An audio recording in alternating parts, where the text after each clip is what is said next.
जय आपण मानक स्वागत करुच्छे संजय स्टडी चैनल। वर्तमान सिटी 2025 फास्ट डेट जोटा कि आपण मानकर 23 तारीख रही से 23 तारीख में वर्तमान फास्ट शिफ्ट सेकेंड शिफ्ट और थर्ड शिफ्ट और फोर्थ शिफ्ट समस्त क्वेश्चन जहाँकि आसीथिला ताको आमे डिस्कसन करबा तार कौन रही आंसर आसंतु आज आम आलोचना करबा।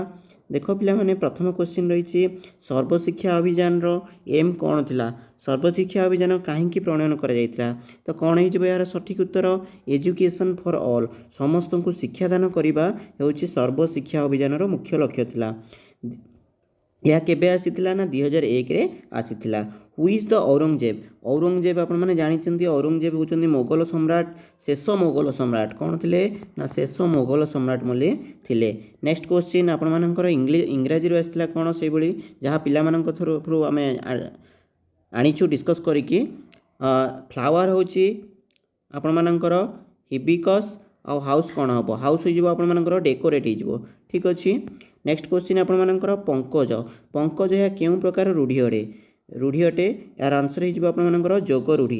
यह आमर 23 तारीख दिन ऑल शिफ्ट आसाला किछि प्रश्न आम पिलांठू आनी जहाँ को आपण मानक पाखरे आम रखुचु ठीक अच्छे। नेक्स्ट क्वेश्चन आपण मानकर मंडल आयोग केबे होइतिला तो मंडल आयोग आपण मानकर केबे होइतिला ना 1979 होची मंडल आयोग गठन करा जाइतिला एटा होला सठिक उत्तर। चंदन पाठ पढ़ुची की कर्म होइची चंदन पाठ पढ़ुची ता माने एटा कोन सकर्मक कर्म ठीक अच्छे।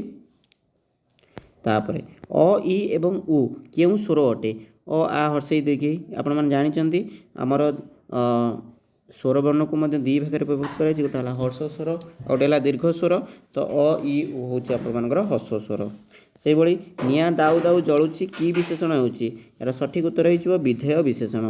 Question number 10 chicken and fish result कहीं दि जाए प्रिजर्विंग करने संरक्षण करने ठीक अच्छे। ओठर प्रवृत्ति दृष्टि स्वरध्वनि केते प्रकार स्वरध्वनि आपर दी प्रकार क्रियापद केते प्रकार आंसर हो क्रियापद होची 5 प्रकार जहाँ आज आसी से गुड़िक ही डिस्कसन करार काश्मीर क्या कहुए तो सठिक उत्तर आपर दारिंगबाड़ी ऑप्शन दारिंगबाड़ी थिला तो दारिंगबाड़ी हो सठिक उत्तर।